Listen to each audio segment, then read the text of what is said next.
Hola a todos, bienvenidos a este canal, espero que estén súper bien. Yo soy Suri Sada y estoy súper feliz de que estés aquí.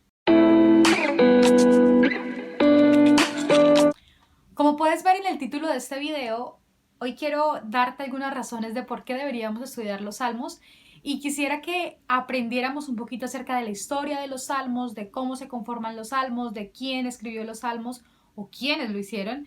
Así que quédate para ver este video. Los salmos son llamados también el corazón del Antiguo Testamento. Juan Calvino dijo lo siguiente: me he acostumbrado a llamar a este libro, no inapropiadamente, una anatomía de todas las partes del alma, porque no hay una emoción de la que cualquiera puede ser consciente que no esté aquí representado, como un espejo.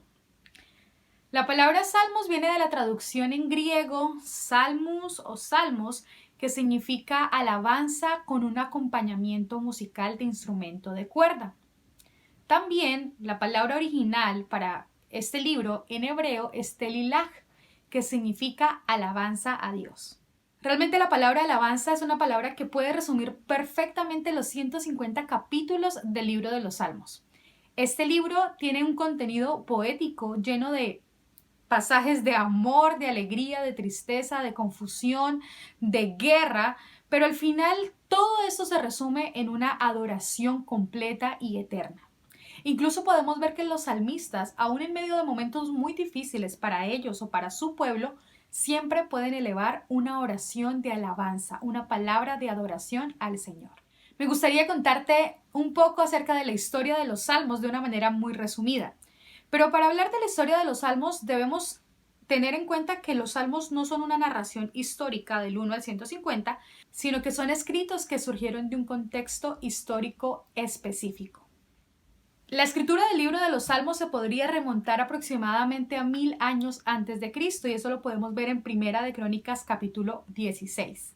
En este capítulo podemos ver que el arca está llegando a Jerusalén y el rey David ordena a los levitas que empiecen a organizar la alabanza para el pueblo. Entre los levitas que están encargados para esta hermosa tarea podemos encontrar a Asaf, que luego en el libro de los Salmos lo vamos a ver como a uno de los autores de varios salmos. No podemos olvidar que antes de este momento de Primera de Crónicas capítulo 16, muchos años antes, podemos ver que el pueblo de Israel ya había alabado a Dios con música. Y esto lo podemos encontrar en Éxodo 15, en el canto de María y Moisés, cuando el pueblo de Israel acaba de pasar el Mar Rojo y está súper feliz porque Dios los ha liberado de mano de los egipcios. Así que María empieza a hacer un cántico de alabanza a Dios. Los últimos versículos de este capítulo nos habla de que María empezó a danzar con un pandero y de esta manera la siguieron todas las mujeres del pueblo de Israel. Este es un claro ejemplo de alabanza en el Antiguo Testamento, pero vemos que David tiene una intención de hacerlo un poquito más esquemático y organizado. Luego, el rey David muere y Salomón, su hijo, hereda el trono. También sabemos que Salomón escribió alguno de los salmos. Pero en este momento de la historia el reino se divide y pasan casi 300 años para que Dios levantara en el pueblo de Israel a un rey llamado Ezequías, que podemos ver en Segunda de Crónicas que era un rey bueno. En ese momento el pueblo de Israel había olvidado por completo muchas cosas que Dios les había dicho. En este momento el pueblo de Israel ya no celebraba la Pascua y Ezequías, en Segunda de Crónicas capítulo 29, podemos leer que Ezequías restablece la alabanza en el pueblo de Israel según como David lo había hecho hacía 300 años. Así que aquí ya estamos hablando aproximadamente del año 700 antes de Cristo. Pasaron 3 siglos desde el momento de David hasta Ezequías y entonces la alabanza es restablecida. Luego de esto pasan unos años en cautividad. Los reinos del norte y del sur caen y los israelitas son deportados, algunos a Babilonia y otros a Asiria. En este momento de la cautividad podemos ver que los israelitas también elevaron y escribieron salmos. Por ejemplo, el Salmo 137.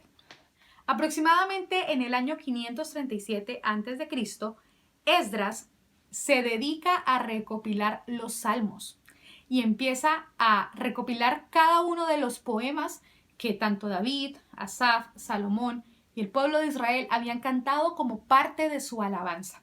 Y este libro que recopiló Esdras es el que hoy podemos nosotros conocer como los Salmos.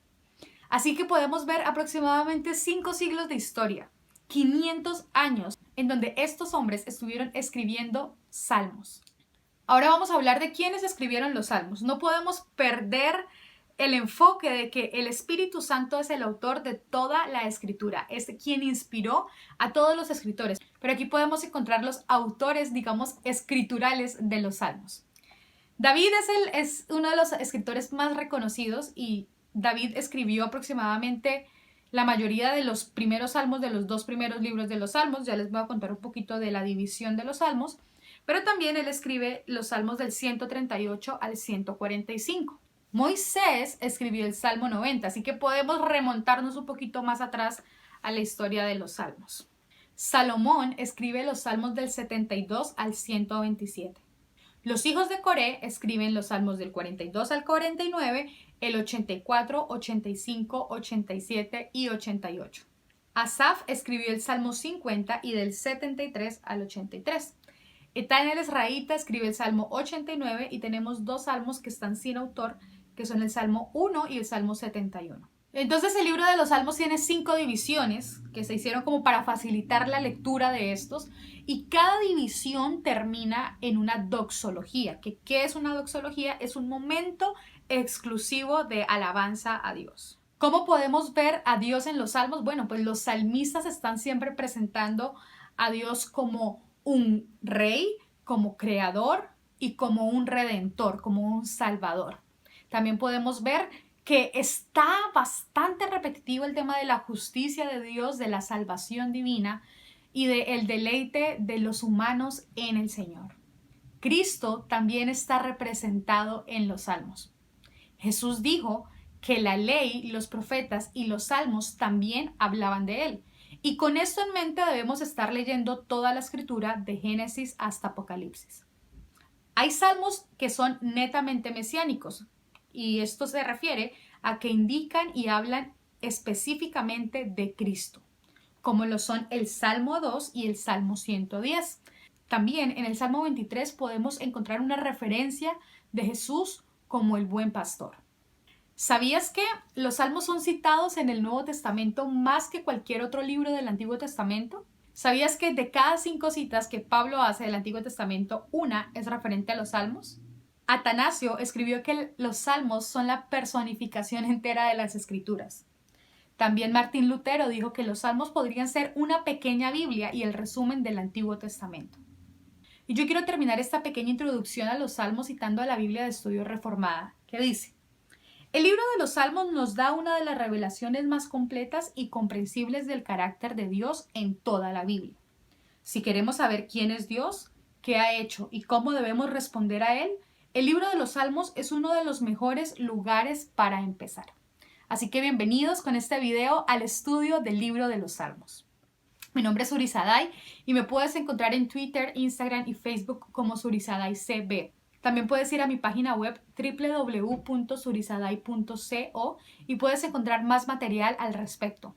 También quiero recordarte que todos los martes y jueves podrás acceder a mis episodios en Spotify, uno acerca de los salmos y otro acerca de oración misionera.